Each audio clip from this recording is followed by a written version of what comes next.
From Flavor Flav's failed fried chicken experiment to 50 Cent's headphone business that was sued, these successful rappers tried to make their own businesses and failed epically. The six-time Grammy nominee Flavor Flav Civil rights leader Flavor Flav.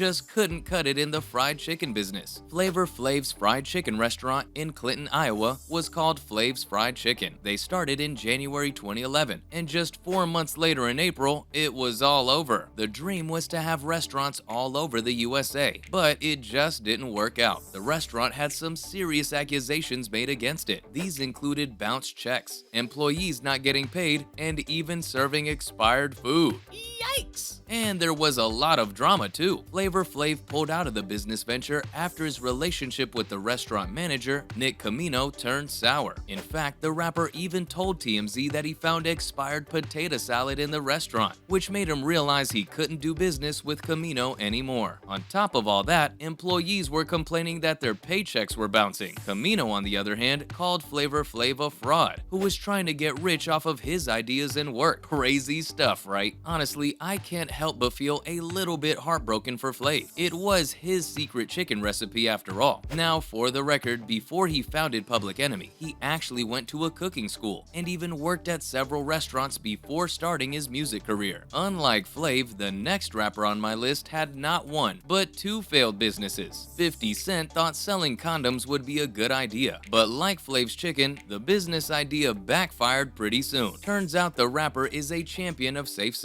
and introducing his own line of condoms was part of a larger campaign. He came up with a range of magic stick condoms, and the idea was that they would prolong performance. But things didn't really work out as he imagined. It seems that there were production issues, and according to Fitty, there were things he wanted these condoms to do, but it just wasn't possible. So that's when he decided to pull out of the whole venture. But here's the thing, he wasn't done being a businessman. 50 Cent went ahead and invested in a new brand of headphones. This was back in 2011, and it started off with quite a bang. Here's how it went down. In 2010, 50 Cent teamed up with Sleek to create a new headphone called Sleek by 50. This was after seeing his friend Dr. Dre's success with the Beats headphones. Unfortunately, the partnership between 50 and Sleek did not work out, and he later formed his own headphone company, SMS Audio. He was assured by the law firm Garvey Schubert Bearer that he could produce and release his SMS headphones, all without infringing on Sleek's intellectual property. But it turned out that the law firm was wrong, and Sleek was awarded $16 million for the misappropriation of trade secrets. The judge found that 50 Cent had used Sleek's trade secrets to launch SMS, which had sold almost $200,000 worth of headphones in just 9 minutes on QVC. The case was also important in highlighting intellectual property. And in 2018, Soulja Boy's fledgling business ran into a similar problem. The rapper ventured into the gaming hardware space for the first time, which caused quite a buzz, but his consoles were clearly copies of major console companies' hardware. This landed him in legal trouble with Nintendo. He also failed to license the thousands of games on his consoles. This is despite publicly claiming that everything was 100% legit and that some unspoken deals had occurred. After the legal backlash, the consoles eventually lost their popularity and the hype surrounding them died down. But Soulja Boy wasn't giving up on his gaming dreams just yet. In 2021, he tried his hand at it again. This time, it was a new design, so he steered clear of any legal trouble. But fast forward to 2023, and there is trouble yet again. This time, it's the fans who are pissed. Apparently, the handheld gaming consoles that people had ordered still weren't delivered. After more than a year, the company blamed it on a shortage of microchips in China. So while Soulja Boy did become the first rapper with his own gaming console, looks like the business is already on thin ice. But hey, it takes a few falls before you hit the big time. In fact, even Kanye West's first fashion business flopped even before it took off. Ye has significantly impacted the fashion industry, from his unique style choices to his successful collaborations with Adidas and his Yeezy line. Despite his commercial success in fashion, die-hard fans may recall his teased clothing line, Pastel. This was originally planned back in 2008. The collection included samples of of t-shirts, varsity jackets, women's handbags, and more, and was created with the help of several creative consultants, including Virgil Abloh, Kim Jones, and KAWS. But for unknown reasons, Pastelle was inevitably shelved and never made its way to the public eye. Some speculate that it may have been related to the Taylor Swift debacle, while others wonder if West lost sight of the brand's creative vision, or he simply needed a break. But the Pastelle samples offer a fascinating glimpse into West's mind during the late 2000s, showcasing his evolution in design and aesthetics over the course of a decade. Pastelle serves as a sort of time capsule, capturing a moment in Kanye's career that remains a mystery to this day. But it was just so odd that he gave up on the line. Some even said it was because some designs were leaked online, but clearly this is nothing compared to Ye's ongoing business losses. Now, it's difficult to imagine the next rapper on the list failing at anything, but hey, the food and beverage business is brutal. Jay-Z's 40/40 drink has all but disappeared from the shelves. The rapper and music mogul released a drink called 40/40 in Duane Reade and Walgreens stores in the United States. The beverage, which retailed for about $2, was named after his nightclub of the same name. It was kind of like a mix of lemonade and iced tea, and was clearly targeted at the male sports-loving crowd. It was distributed by a company called Go Inside, led by a former Def Jam Recordings exec called Kevin Liles. The container was pretty cool too. It had this augmented reality tie-in that allowed customers to point a smartphone at it and link to a content platform. Pretty neat, huh? But for some reason, the people just weren't into it, and the bottles gradually just disappeared from the market. I assume they're still available at the 40/40 Club in New York. In fact, Mariah Carey had also come up with her drink called Butterfly with the same company, and that did not go very far either. That said, Jay-Z is still one of the most successful men in music, with a net worth of $2.5 billion.